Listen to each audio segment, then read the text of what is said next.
Balaji science study centre के इस YouTube channel पे आपका स्वागत है। मैं सोनू कुमार, मैथ्स गुरु यानी motivational speaker Balaji science study centre के इस यूट्यूब चैनल पे आपका स्वागत करता हूं। मैं आपको बता रहा था मैट्रिक्स का मल्टीप्लिकेशन। मैंने पिछले वीडियो में मैट्रिक्स को मल्टीप्लाई करना सिखाया था, बेसिक मल्टीप्लिकेशन बताया था बेटा, बिल्कुल सिंपल टाइप से, बिल्कुल बच्चे की तरह। वहां मैंने मैट्रिक्स के मल्टीप्लिकेशन को डिफाइन नहीं किया था, बस मैंने वहां मैट्रिक्स के मल्टीप्लिकेशन को बताया था। अब जो मैं बताने वाला हूं वो मैट्रिक्स का डेफिनेशन बतलाने वाला हूं मल्टीप्लिकेशन का, कि हम लोग मैट्रिक्स को मल्टीप्लाई करते हैं तो उसका क्या बेसिक डेफिनेशन है, और उस पर मैं कुछ एग्जांपल बताऊंगा। तो चलिए स्टार्ट करते हैं। मैंने बताया था उस वीडियो में कि मैट्रिक्स का मल्टीप्लिकेशन तभी पॉसिबल है जब आपका पहले मैट्रिक्स के कॉलम की संख्या दूसरे मैट्रिक्स के रो के संख्या के बराबर हो। जब तक पहले के कॉलम की संख्या दूसरे के रो के संख्या के बराबर नहीं होगी तब तक मैट्रिक्स का मल्टीप्लिकेशन डिफाइंड नहीं है। यानी कि मैट्रिक्स का मल्टीप्लिकेशन करने के लिए 2 क्रॉस 3 अगर है तो निश्चित रूप से इसमें रो की संख्या 3 होनी चाहिए और कॉलम कितना भी हो सकता है, मान लो कि 4 है, तभी जाके आप क्या कर सकते हो, 2 क्रॉस 3 को 3 क्रॉस 4 से मल्टीप्लाई कर सकते हो। ठीक है, वहां मैंने एक और चीज डिस्कस किया था कि अगर आप इसको मल्टीप्लाई करके नया मैट्रिक्स बनाते हो तो वो जो मैट्रिक्स होता है उसका जो ऑर्डर आएगा वो आपका कितना आएगा, 2 क्रॉस 4 आएगा। ठीक है, तो मैट्रिक्स के मल्टीप्लिकेशन का हमने जो पिछले वीडियो का कंक्लूजन था कि मल्टीप्लिकेशन पॉसिबल है जब कॉलम की संख्या पहले की और दूसरे की रो की संख्या आपस में बराबर हो, और दूसरा जो कंक्लूजन था, जो फाइनल हमारा मैट्रिक्स आएगा उसका जो ऑर्डर होगा वो पहला से बनेगा रो की संख्या और लास्ट से बनेगा कॉलम की संख्या। ठीक है बेटा, तो चलिए इसी के आधार पे मैट्रिक्स का मल्टीप्लिकेशन का डेफिनेशन दिया गया है कि अगर मान लो कि A बराबर किसी ने दिया कि Aij m क्रॉस n, और एक मैट्रिक्स B दिया हुआ है Bj n क्रॉस p, और हमारा एक C मैट्रिक्स दिया हुआ है Cik m क्रॉस p, ये दिया हुआ है। तीनों मैट्रिक्स अगर मान लो कि हमारे पास दिया हुआ है तो अगर आप A को B से मल्टीप्लाई करते हो तो A से B को जब मल्टीप्लाई करोगे तो आपका A का ऑर्डर कितना है बेटा, m क्रॉस n, और B का ऑर्डर कितना है बेटा, n क्रॉस p। तो सबसे पहले देखना है कि इसका मल्टीप्लिकेशन पॉसिबल है कि नहीं। ऑब्वियसली पॉसिबल है क्योंकि ये दोनों आपस में सेम है। ठीक है बेटा, यानी हाँ, निश्चित रूप से हम यहाँ A को B से मल्टीप्लाई कर सकते हैं। अब जो हमारा नेक्स्ट स्टेप है, जो इसका रिजल्टेंट मैट्रिक्स का जो ऑर्डर होना चाहिए वो क्या निकल के आएगा, m क्रॉस p, और ऑब्वियसली हमने C को मान लिया है m क्रॉस p ऑर्डर का। इसका मतलब है कि अगर हम लोग A और B को मल्टीप्लाई करें तो ये C मैट्रिक्स बन सकता है।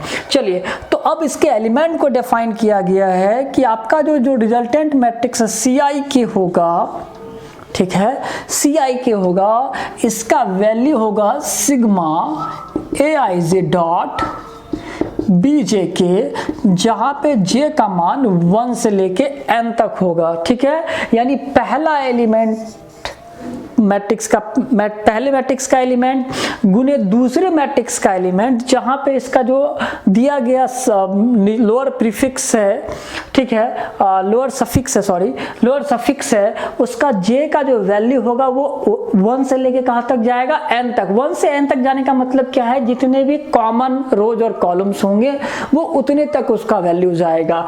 यानी Cik का डेफिनेशन इसी तरह से दिया गया, डिफाइन किया गया है इसका डेफिनेशन कि Cik is equals to sigma Aij dot Bj के, जहां J का मान 1 से लेके n तक जाएगा। जिस J का मान 1 से लेके n तक का मतलब है जितने रो और कॉलम इसमें कॉमन है।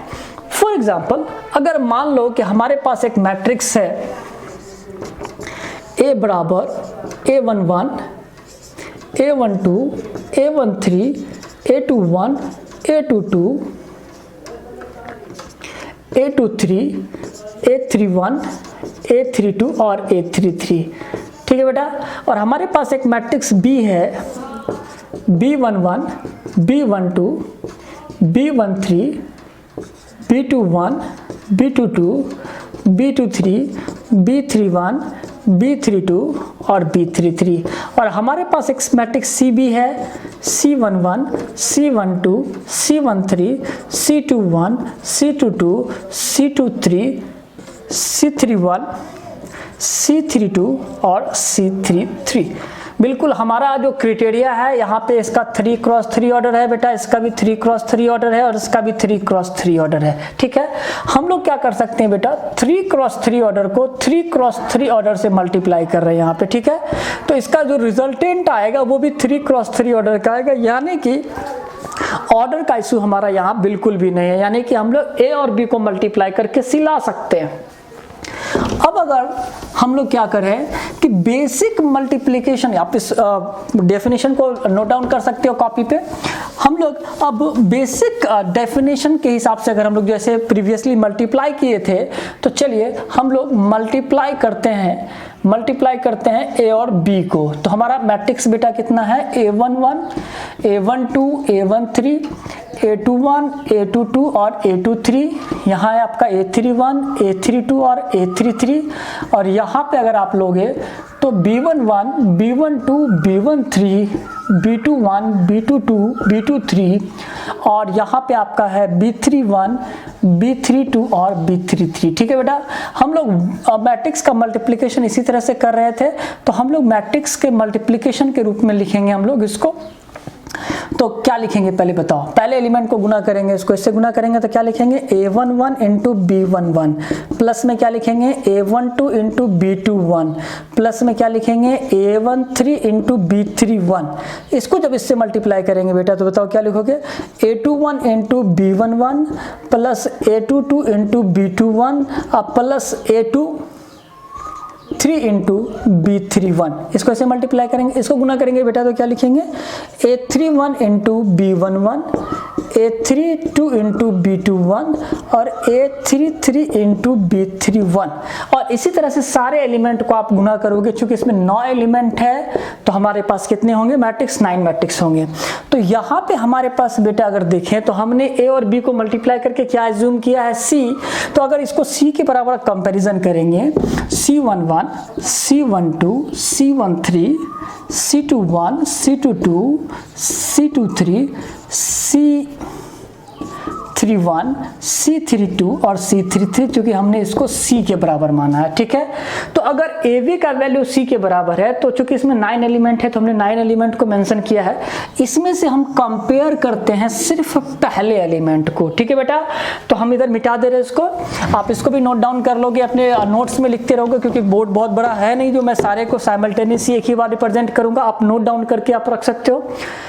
तो अब अगर यहाँ पे C11 लिखोगे बेटा तो C11 देखो क्या आएगा, बताओ बेटा क्या लिखोगे, A11 into B11 plus A12 into B21 plus A13 into B31। ये हमारा C11 है। ठीक है, ये हमारा C11 है। एक ही लाइन में लिख दें तो ज़्यादा बेहतर होगा। क्या था बेटा, A13 इंटू B31, ये हमारा बेटा C11 है।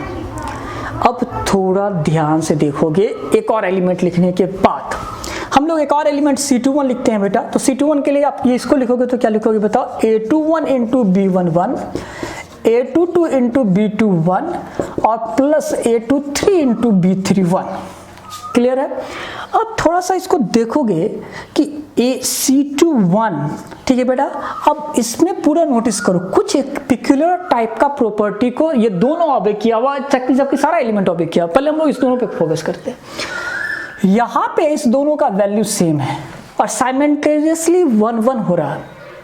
ठीक है, यहाँ भी दोनों का वैल्यू सेम है और साइमल्टेनियसली एक ही बार बेटा देखो 2-2 हो रहा है। यहाँ पे दोनों का वैल्यू सेम है और एक ही बार बेटा देखो ये दोनों सेम हो रहा है। लेकिन फर्स्ट और लास्ट को अगर नोटिस करो, हर एक में फर्स्ट और लास्ट वो रिमेन अनचेंज्ड है, वो सेम ही है, वो हमेशा फिक्स है। यानी यहाँ 1 है, यहाँ 1 है, देखिए सब में 1-1-1-1 है। ठीक है, लेकिन बीच वाला एक बार इकट्ठे 1 हुआ, बीच वाला इकट्ठे 2 हुआ और बीच वाला इकट्ठे 3 हुआ। और ये 1 और 1 को फिक्स करके देखो तो ये फर्स्ट का है, ये लास्ट का, यानी ये 1 पहले आया और ये 1 बाद में गया है। ठीक है, ये 1 पहले का है, क्योंकि 1-1 में ये क्लियर नहीं हो रहा। आप इसको थोड़ा ध्यान से देखोगे तो पूरा क्लियर हो जाएगा। अब थोड़ा यहाँ नोटिस करो बेटा, ये दोनों देखो साइमल्टेनियसली 1 हुआ है, इसको देखो बेटा एक ही बार ये 2 हुआ है और ये एक ही बार 3 हुआ है। और ये हमेशा फिक्स है। देखिए ये 2-1 इसमें भी है, 2-1 इसमें भी है, 2-1 इसमें भी है और 2-1 तो यहाँ है, यानी कि ये रहा 2 और ये रहा 1। ठीक है, ये रहा 2 और ये रहा 1। अगर आप इस एलिमेंट को यहीं पे आपको मैं दिखा दूं तो आप इसको ध्यान से देखोगे, C31 है ना, तो C31 अगर मेरा है तो देखो बेटा हम बता दे रहे पहले, ये आपका 3 और 1 फिक्स हो जाएगा हमेशा। तो देखो इसमें 3 मिलेगा, इधर आपको 1 मिलेगा, यहाँ भी देखो बेटा 3 मिलेगा और यहाँ भी देखो आपको 1 मिलेगा, यहाँ भी देखो बेटा 3 मिलेगा और ये 1 हो जाएगा। यानी कि अगर हमारे C का अगर आपको एड्रेस पता है तो आप मल्टीप्लिकेशन का पहला एलिमेंट का जो आपका वैल्यू है और लास्ट वाला जो वैल्यू आपको पहले से पता है, और बीच वाला साइमल्टेनियसली एक साथ सेम वैल्यू को एक्वायर करता है, या तो 1 होता है या तो 2 होता है या तो 3 होता है। लेकिन 3 ही क्यों होता है? क्योंकि आपने 3 क्रॉस 3 को मल्टीप्लाई किया है बेटा 3 क्रॉस 3 से। अगर आप यहाँ पे कॉमन एलिमेंट की संख्या 4 होती तो ये आपका 3 के बाद ये अगला टर्म क्या बनता बेटा बता दो, तो 1 फाइनल होता, 4 होता, ये फिर सेम होता और फिर लास्ट में 1 हो जाता। अगर ये 5 होता तो आपका बीच वाला एक साथ 5 होता और पहला और लास्ट वाला हमेशा फिक्स होता। अगर वो 6 होता तो 6 होता, बीच वाला फर्स्ट और लास्ट फिक्स होता, और अगर n होता तो वो n तक जाता, फर्स्ट और लास्ट फिक्स होता। ठीक है, तो अब अगर हम लोग इसी को सिंबॉलिक रिप्रेजेंटेशन में लिख दें सिग्मा के फॉर्म में, इतना बड़ा बड़ा लिखना हमारे लिए पॉसिबल नहीं है, तो देखो हम लोग इसको क्या लिख सकते हैं। देखो हमारा ये फिक्स है यानी A1, और इसको हम लोग लिख देते हैं J, और फिर यहाँ पे इसका जो है बेटा B के लिए यहाँ पे सेम आना है तो J लिखेंगे, और ये लास्ट वाला एलिमेंट लिख के 1 लिख देते हैं, और J का वैल्यू 1 से लेके कहाँ तक चला जाएगा। तो अब हम लोग इस एलिमेंट को फिर से सिग्मा के रूप में लिखेंगे। तो बेटा ध्यान से देखना क्या है कि आपको यहाँ A2 तो देखो हमेशा 2 ही है, तो यहाँ पे इसका 2 रहेगा, ये चेंज हो रहा है तो इसको मैंने नाम दे दिया है J, और इसका देखोगे ये वैल्यू चेंज हो रहा है एक ही साथ, तो इसका मतलब ये भी वैल्यू होगा J, और ये हमेशा फिक्स 1 के हिसाब से है तो इसका लिख देंगे 1, और सिग्मा J का वैल्यू 1 से लेकर बेटा कहाँ तक जा रहा है, 3 तक जा रहा है। अब इस चीज को देखो कि अगर आपको ये मल्टीप्लाई करने की जरूरत भी नहीं पड़ेगी, अगर आपको आइडिया है कि C का कौन सा एलिमेंट निकालना है तो आप डायरेक्ट आप इस सिग्मा के रूप में लिख सकते हो। कैसे? अब अगर हम लोग को मान लो कि किसी ने बोल दिया कि हमारा एलिमेंट C23 निकाल के बताइए सर जी कि C23 का वैल्यू क्या होगा, तो हमको तो पता है कि ये दोनों फिक्स रहना है, तो चलिए तो हम लोग यहाँ पे फिक्स कर देंगे 2, यहाँ पे डाल देंगे J, यहाँ पे J ही होगा, और इसका लास्ट एलिमेंट क्या लिख देंगे 3, और यहाँ पे हम लोग क्या लगा देंगे सिग्मा, और सिग्मा J का मान 1 से लेके कहाँ तक जाएगा, n तक। ठीक है, ये तो हम लोग इसके डेफिनेशन के हिसाब से लिख दिए, जो कि हमने प्रैक्टिकली अभी देखा है कि ये इसका डेफिनेशन होना चाहिए सिग्मा के नोटेशन के रूप में, यानी ये फर्स्ट और लास्ट हमेशा फिक्स रहता है और सिर्फ चेंज होता है बीच वाला, और वो कहाँ से कहाँ तक जाता है, तो कॉमन जहाँ जितना रो और कॉलम होता है उतने हिसाब से वो जाता है। तो इतना तो क्लियर हो गया मेरा। अब अगर इसको कहेगा कि नहीं ऐसा एक्सपेंडेड फॉर्म में लिखिए विदाउट मल्टीप्लीकेशन का, आपको मल्टीप्लाई वहां नहीं करना और बता देना है कि ये कितना आएगा, तो क्या करेंगे बेटा बता दो। तो सबसे पहले आपका ये 2 फिक्स है, ये पहला एलिमेंट 1 एक्वायर करेगा तो यहाँ 1 लिखेंगे, यहाँ फिर से वही सेम हो जाएगा 1 और लास्ट में हो जाएगा 3, तो हमारा 1 वाला वैल्यू आ गया। फिर हम लोग इसके 2 वाले वैल्यू को लिखेंगे, तो क्या लिखेंगे 2, और ये 2 होगा, ये तो फिक्स है 2 ना, और फिर ये 2 होगा और ये भी आपका 2 आएगा और ये लास्ट आपका 3 हो जाएगा, प्लस में ये 2 तो आपका फिक्स है। अब यहाँ पे ये 3 होगा और साथ में यहाँ भी आपका 3 हो जाएगा, और ये आपका लास्ट वाला तो फिक्स है। अब अगर आपको नहीं लग रहा है कि सर आप किसी भी तरह से ये समझ में क्लियर नहीं आ रहा है कि सर दिक्कत हो रहा है, तो आप खुद से मल्टीप्लाई करके देखो, जब तक मल्टीप्लाई खुद कर नहीं देखोगे तब तक पॉसिबल नहीं है। ठीक है, तो अब आपको करना क्या है कि अगर आपको किसी ने C का एलिमेंट दे दिया तो आपको पूरे मल्टीप्लिकेशन करने की जरूरत नहीं है, आप उस इंडिविजुअल एलिमेंट को बाय डेफिनेशन निकाल सकते हो सिग्मा नोटेशन के रूप में, और सिग्मा नोटेशन के साथ साथ आप क्या कर सकते हो उसको एक्सपेंडेड फॉर्म में भी लिख सकते हो। एक और मैं बता दूंगा जिससे आपका ये कॉन्सेप्ट पूरी तरह से क्लियर हो जाएगा कि हाँ सर अगर अब मेरे को कोई भी दे देगा तो हम लोग उसको आसानी से निकाल सकते हैं। तो चलिए मैं बताता हूं कि कैसे। तो सबसे पहले अब अगर मेरे को किसी ने दे दिया C33 का वैल्यू बताओ, तो C33 के वैल्यू के लिए आपका फर्स्ट और लास्ट तो फिक्स हो गया। क्या बेटा फिक्स हो गया 3 and 3, तो आप क्या करो बेटा यहाँ 3 फिक्स कर दो और B में लास्ट में 3 फिक्स कर दो। अब करना क्या है यहाँ पे, तो यहाँ पे हम लोग J लेते हैं और यहाँ भी J लेते हैं, और J का मान 1 से लेके कहाँ तक जाएगा 3 तक, क्योंकि 3 ही तक कॉमन है। अब अगर इसका वैल्यू अगर पुट करेंगे तो बस आओ A3 1 बैठाएंगे, वहाँ भी 1 बैठाएंगे, यहाँ आपका 3 पहला हो गया। फिर सर A3 लेंगे, यहाँ पे 2 बैठाएंगे, यहाँ भी सर 2 बैठाएंगे, ये हो गया। फिर सर क्या करेंगे A3 और अब इसके जगह पे 3 बैठाएंगे, जे के जगह पे तो 3 होगा। फिर यहाँ भी 3 बैठाएंगे, यहाँ 3, लास्ट वाला तो पहले से 3 है। तो इस तरह से हमने एलिमेंट निकाल दिया। और अगर आप डेफिनेशन वाले पार्ट में जाके देखो तो CIK का डेफिनेशन तो यही दिया गया है। CIK का डेफिनेशन यही दिया गया है। CIK में क्या लिखा गया है बेटा? आई तो फाइनल है ना बेटा। चलो यहाँ J लेते हैं हम लोग, फिर यहाँ पे J लेंगे ही, लास्ट वाला क्या है बेटा? K है। और सिग्मा का वैल्यू कहाँ से कहाँ तक? तो J से लेके कॉमन तक, तो उसमें चूंकि n रहता है इसलिए हमने क्या किया, इसी को डेफिनेशन बना दिया है। तो मैंने आपको डेफिनेशन रटाया नहीं है, मैंने आपको डेफिनेशन समझाया है कि इसका डेफिनेशन कैसे निकल के आया है। तो ठीक है बेटा, तो आप बताओ CIK का फॉर्मूला क्या हो गया? कुछ नहीं, A पहला तो I हो गया और B में K हो गया, बीच वाला की जगह J लिख देंगे और J का वैल्यू 1 से लेके कहाँ तक? कॉमन एलिमेंट तक। तो चलिए हमने अभी आपको बताया कि अब हम लोग मैट्रिक्स के मल्टीप्लिकेशन का डेफिनेशन कैसे यूज करेंगे। और ये ऑब्जेक्टिव में बिहार बोर्ड में अजुअली पूछता है कि आपका CIK का फार्मूला, तो CIK का फार्मूला क्या हो जाएगा? Sigma J equal to 1 to n और Aij.bj। सिंपल दिमाग में बैठा लेना है, पहला टर्म गुना दूसरा टर्म, यानी पहले मैट्रिक्स का एलिमेंट गुना दूसरे मैट्रिक्स का एलिमेंट, सिग्मा का चिन्ह लगाएंगे और सिग्मा में जो वैल्यू होगा वो कॉमन 1 से स्टार्ट करके जितने कॉमन एलिमेंट्स होंगे जो रो और कॉलम के हिसाब से उतने वहां पे वैल्यू, अपर वैल्यू को पुट कर देना। चलिए एक एग्जांपल से मैं आपको मैट्रिक्स का एक मल्टीप्लिकेशन बता देता हूं। मैंने तो मल्टीप्लिकेशन का पूरा वीडियो बनाया हुआ है जिसमें मैंने हर एक तरह के एग्जांपल को बताया हुआ है, लेकिन फिर भी अभी चूंकि मल्टीप्लिकेशन का मैंने डेफिनेशन दिया है तो एक एग्जांपल तो बिल्कुल बनता है। ठीक है बेटा, तो चलो स्टार्ट करते हैं। क्या बताया था वीडियो में? इसको बनाना है हॉरिजॉन्टल और इसको बनाना है वर्टिकल। ठीक है, तो चलिए हॉरिजॉन्टल को पहले गुना करेंगे 1 by 1। तो चलिए बेटा इसको इससे गुना करेंगे, यानी कि आपका ये R1 होगा, ये आपका R2 होगा और ये आपका R3 होगा। ये रहा C1, ये रहा C2 और ये रहा आपका C3। चलो तो 1 by 1 गुना करते हैं। तो ये इससे गुना करेंगे तो 1 प्लस, आप इसको खिसकोगे तो यहाँ पे कितना हो जाएगा? 16 प्लस 2। इसको इससे गुना करेंगे बेटा। अब इसके नीचे आएंगे लेकिन कॉलम सेम रहेगा, इसको इससे मल्टीप्लाई करेंगे तो क्या हो जाएगा बेटा? 3। इसको इससे मल्टीप्लाई करेंगे तो बेटा कितना हो जाएगा? 8। इसको इससे मल्टीप्लाई करेंगे तो 1। अब फिर नीचे आओगे तो इसके नीचे आओगे, कॉलम आपका वही रहेगा, यानी कॉलम बिल्कुल भी चेंज नहीं करना है। ठीक है बेटा, पहले कॉलम से ही बनाना है। चलो इसको इससे मल्टीप्लाई करोगे तो क्या हो जाएगा? 6 और इसको इससे मल्टीप्लाई करोगे तो हो जाएगा 8 और इसको इससे मल्टीप्लाई करोगे तो हो जाएगा 3।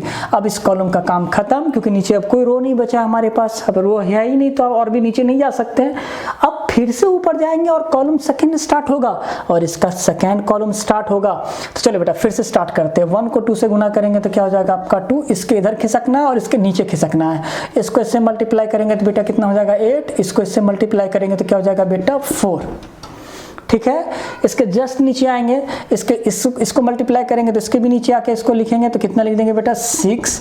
इसको गुना करेंगे तो बेटा क्या लिख देंगे? 4 और इसको गुना करेंगे तो बेटा लिख देंगे 2। फिर इसके नीचे आएंगे बेटा तो इसको इससे मल्टीप्लाई करेंगे तो क्या हो जाएगा? 12। इसको आप फिर से आप क्या करो? इससे मल्टीप्लाई करो तो क्या हो जाएगा आपका? 4 और इससे मल्टीप्लाई करोगे तो कितना हो जाएगा आपका? 6। इस कॉलम का भी काम खत्म हो गया बेटा। फिर से ऊपर जाएंगे हम लोग, इसको इससे मल्टीप्लाई करेंगे तो बेटा लिखेंगे 3। इसको इससे मल्टीप्लाई करेंगे तो लिखेंगे 12 और इसको इससे मल्टीप्लाई करेंगे तो क्या लिखेंगे बेटा? 2।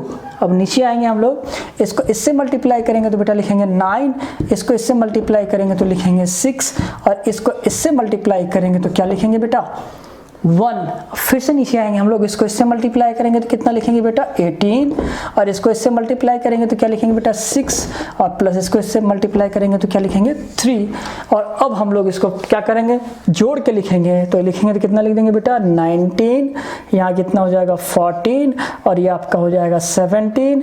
ये आपका हो जाएगा 12, ये भी हो जाएगा आपका 12, ये आपका हो जाएगा 16, ये आपका हो जाएगा 17 और ये आपका हो जाएगा बेटा 22 और ये आपका हो जाएगा 27 और ये हमारा निकल गया मैट्रिक्स का मल्टीप्लिकेशन। अगर आपको इस वीडियो में प्रॉब्लम है तो पिछले वीडियो में जाके देखो, एक एक को मल्टीप्लाई करके बच्चे की तरह मैंने समझाया हुआ है।